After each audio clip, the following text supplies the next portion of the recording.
Ciao, sono Rossana e la storia che sto per raccontarvi è intrisa di un dramma così profondo da scuotere l'anima, un racconto che vi terrà col fiato sospeso fino all'ultima parola. Preparatevi, perché quella che segue è una vicenda di amore, perdita, rimpianto e una seconda possibilità inaspettata, ambientata tra i vicoli suggestivi e i profumi salmastri di una città costiera. Nelle strette vie lastricate di un antico borgo ligure, un luogo dove il tempo sembrava essersi fermato e le case color pastello si affacciavano con discrezione su un porto sempre in fermento, vivevano Giovanna e Alessandro. Lei, una donna dalla delicatezza quasi eterea, ma con una forza d'animo che sorprendeva chiunque la conoscesse.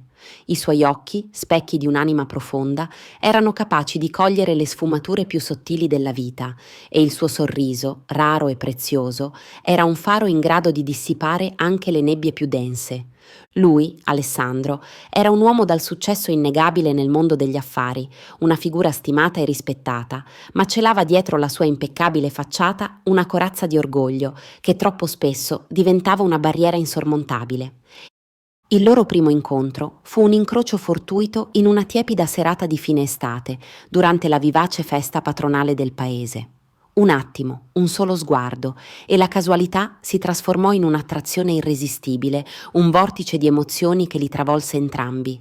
Alessandro fu rapito dalla grazia innata di Giovanna, dalla sua semplicità disarmante, e lei si lasciò conquistare dal suo magnetismo, dalla sicurezza che emanava e dalla promessa di un futuro solido. I primi anni del loro matrimonio furono un inno alla felicità, una sinfonia di momenti perfetti che sembrava destinata a non finire mai. Si muovevano in armonia, i loro sogni si intrecciavano e l'idea di costruire una famiglia era il pilastro su cui fondavano ogni speranza. Ma la vita, con la sua imprevedibile crudeltà, aveva deciso di sottoporli a una prova durissima, una di quelle che piegano l'anima e mettono a nudo le fragilità più recondite. Dopo 3 anni, il dolce silenzio della loro casa non era ancora interrotto dal giocoso chiacchiericcio o dalle risate cristalline di un bambino.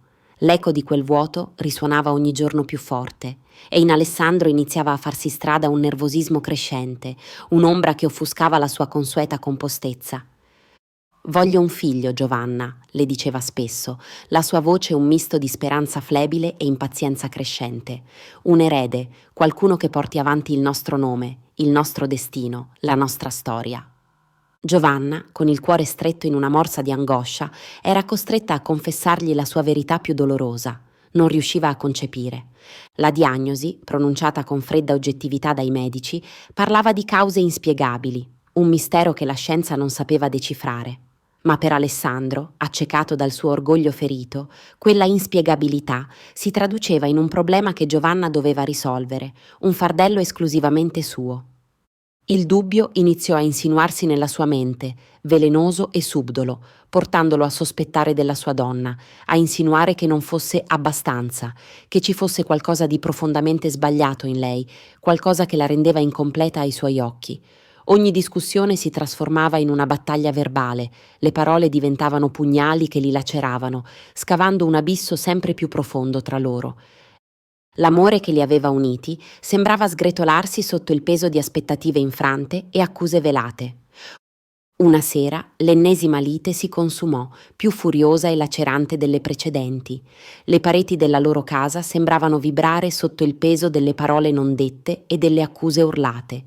Fu allora che Alessandro prese una decisione irrevocabile, dettata da un impeto di rabbia e disperazione. Giovanna doveva andare via. Le sue parole, affilate come lame, la colpirono al cuore e con un gesto freddo, quasi meccanico, la allontanò dalla loro casa, dal loro nido che un tempo era stato un rifugio d'amore. Giovanna, attonita e con l'anima a brandelli, si ritrovò senza un posto dove andare. Raccolse le sue cose, il cuore spezzato e la mente annebbiata dal dolore. Trovò rifugio in una piccola cittadina costiera non lontana dalla sua Genova, un luogo meno caotico, dove sperava di poter leccarsi le ferite e ricominciare da capo, lontano da quel passato che le aveva strappato via la felicità. Affittò un modesto appartamento in un vecchio palazzo di pietra, dalle finestre strette e il profumo di umidità, ma con una vista lontana sul mare che le ricordava la sua origine. Trovò un impiego in una piccola libreria del centro, tra gli scaffali impolverati e il profumo inebriante della carta, e si sforzò di costruire una nuova esistenza, un mattone alla volta, distante da quel dolore che ancora la tormentava. Ma ciò che Alessandro ignorava, e che avrebbe cambiato per sempre il corso delle loro esistenze, era che Giovanna era incinta, non di uno, ma di due bambini, due piccole vite che già battevano forte dentro di lei. La scoperta fu una vera e propria tempesta di emozioni contrastanti. Una paura paralizzante si mescolava a una gioia inaspettata, unita a un senso di profonda, abissale solitudine. Giovanna decise, con un coraggio disperato, di non rivelare nulla ad Alessandro. Non riusciva a immaginare di affrontare il suo sguardo accusatore, di vederlo respingere anche queste nuove vite, frutto di un amore che lui aveva ormai rinnegato. I mesi passarono lenti, scanditi dai battiti dei cuori dei suoi bambini. I gemelli, Edoardo e Simone, vennero al mondo in una fredda mattina d'autunno, illuminati da un sole pallido che filtrava a fatica dalle finestre dell'ospedale, quasi a voler simboleggiare una nuova alba dopo una notte buia. Crescendo, i bambini rivelarono una somiglianza impressionante con Alessandro, i suoi occhi scuri, intensi e penetranti, e quel sorriso appena accennato, malinconico e affascinante, che tanto ricordava il padre che non avevano mai conosciuto. Giovanna li amava con ogni fibra del suo essere, dedicando loro ogni respiro. Raccontava loro fiabe inventate su un papà lontano, un uomo coraggioso e impegnato nel suo lavoro, che un giorno sarebbe tornato per abbracciarli, per recuperare il tempo perduto. Si aggrappava a quella fragile speranza, la sola cosa che la teneva in vita. Il tempo, con la sua inesorabile lentezza, continuava a scorrere, portando con sé nuove stagioni e nuovi cambiamenti. Poi accadde l'imprevedibile, un incontro destinato a svelare la verità nascosta. Una sera d'inverno il freddo pungente accarezzava il viso, mentre Giovanna accompagnava i gemelli al parco giochi vicino al porto per una breve passeggiata prima di cena. Improvvisamente i suoi occhi incrociarono quelli di un uomo elegante, avvolto in un cappotto scuro, con lo sguardo intenso e pensieroso. Era Alessandro. I loro sguardi si incontrarono e per un attimo il tempo sembrò fermarsi. Il mondo circostante si dissolse, lasciando spazio solo a loro due e a un silenzio assordante. Alessandro, colto completamente alla sprovvista, rimase senza fiato. Ogni parola gli morì in gola. Il suo sguardo, inizialmente incredulo, si posò sui due bambini che giocavano spensierati a pochi passi da Giovanna. C'era qualcosa in loro, un eco familiare, un tratto che gli era fin troppo noto. In quel momento qualcosa dentro di lui si spezzò, una crepa si aprì nella sua corazza. «Chi sono?» chiese, la voce rotta dalla sorpresa, quasi un sussurro appena udibile. «Edoardo e Simone. Sono tuoi figli», rispose Giovanna, trovando un coraggio che non sapeva di possedere, affrontando finalmente quel momento tanto temuto, un momento che aveva sognato e temuto allo stesso tempo per anni.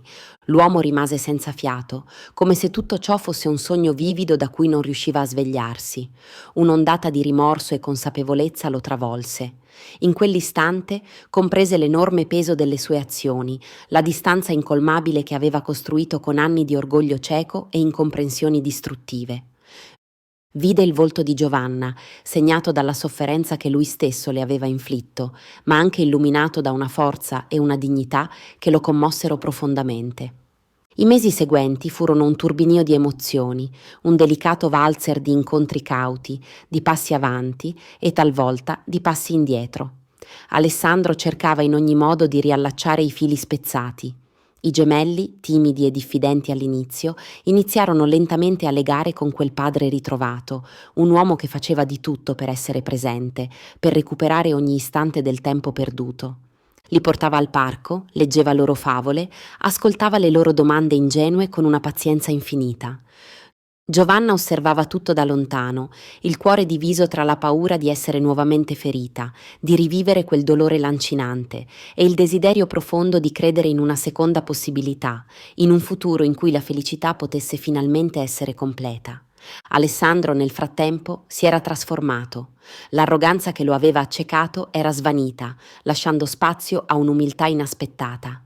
Aveva imparato il valore del perdono, non solo verso gli altri, ma anche verso se stesso. Finalmente Dopo 2 anni di lotte interiori, di riconciliazioni lente e dolorose, si sposarono di nuovo. La cerimonia, intima e commovente, si tenne in una piccola chiesa affacciata sul mare, bagnata dalla luce dorata di una giornata di primavera. Erano circondati da amici e familiari, testimoni silenziosi del loro amore rinato, e dai loro due gioielli più preziosi, Edoardo e Simone, che osservavano i loro genitori con occhi curiosi e felici. Quella giornata era intrisa di lacrime di gioia, di sorrisi sinceri che esprimevano un'autentica felicità, di promesse sussurrate di un futuro diverso, costruito sulla roccia di un amore maturo e consapevole. Alessandro, inginocchiandosi davanti a Giovanna, le sussurrò con voce roca dall'emozione: «Grazie per non avermi mai smesso di amare, per avermi dato la possibilità di redimermi, di essere l'uomo che avrei sempre dovuto essere». Lei gli prese le mani, sentendo il calore del suo amore e del suo pentimento, e rispose con voce tremante: «Grazie a te per aver trovato il coraggio di tornare, per aver capito che l'amore, quello vero, è fatto anche di fragilità e di perdono». La vita aveva messo duramente alla prova il loro amore, sfinendolo e quasi distruggendolo. Ma aveva anche donato loro una seconda possibilità, un dono più raro e prezioso di ogni altro tesoro materiale: la possibilità di essere finalmente una famiglia, unita non solo dal sangue, ma da un legame profondo, forgiato nel dolore e rinato nell'amore. Se questa storia ti è piaciuta, non dimenticare di lasciare un mi piace, iscriverti al canale e attivare la campanella per non perdere i prossimi racconti. Sono Rossana e non vedo l'ora di raccontarti la prossima storia.